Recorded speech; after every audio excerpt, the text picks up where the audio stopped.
नमस्कार दोस्तों, आज मैं आपको सुनाऊंगी जेठ मास में केला के पेड़ सींचने की कहानी।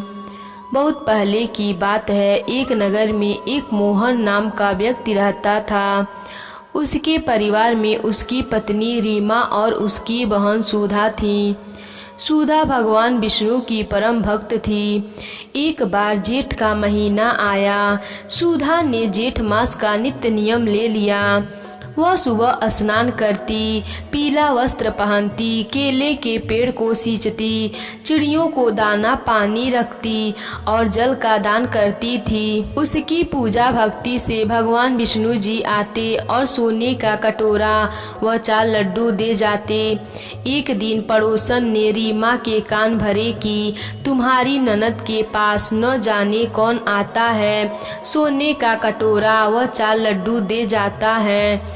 भाभी ने अपने पति से कहा, आपकी बहन घर में रहने योग्य नहीं है, इसके पास न जाने कौन आता है, सोने का कटोरा व 4 लड्डू दे जाता है।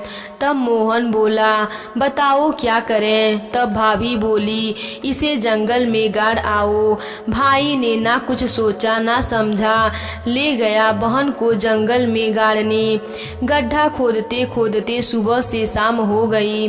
गड्ढा नहीं खुद पाया। जितना खोदता उतना छोटा हो जाता। जंगल में ही रात हो गई। सुधा ने मन ही मन भगवान विष्णु जी से कहा, हे विष्णु भगवान जी, अगर मैंने जेठ मास का नित्य नियम सच्चे मन से किया है तो पूजा की सारी सामग्री आ जाए और सारी तैयारियां हो जाए। सुबह होने पर भाई बहन ने देखा कि गंगा जमुना बह रही हैं। भाई बहन दोनों के वस्त्र आ गए।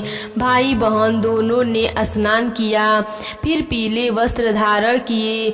जंगल में ही केले के पेड़ उग आया और पूजा की सारी सामग्री आ गई। तब भाई और बहन ने केले का विधि विधान से पूजन किया, चिड़ियों को दाना पानी रखा और जल का दान किया।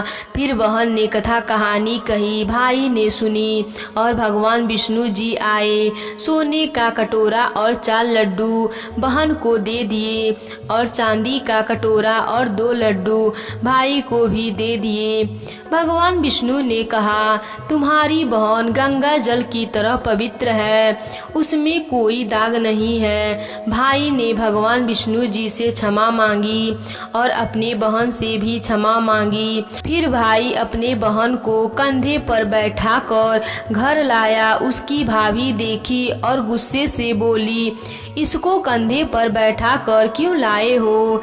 तब भाई ने सारी बात बताई। सारी बात जानने के बाद भाभी ने अपनी ननद से क्षमा मांगने लगी। ननद ने कहा, भाभी क्षमा हमसे नहीं, भगवान विष्णु जी से मांगिए। फिर भाभी ने भगवान विष्णु जी से क्षमा मांगी। अगले दिन से सुधा के साथ उसके भाई भाभी भी जेठ मास के नित्य नियम करने लगे, जिसके फल स्वरूप उनके घर में धन दौलत पुत्र पौत्रादि की वृद्धि हुई। हे विष्णु भगवान जी, जैसे कृपा उस परिवार पर करी वैसे ही हम सब पर करना। बोलिए भगवान विष्णु जी की जय।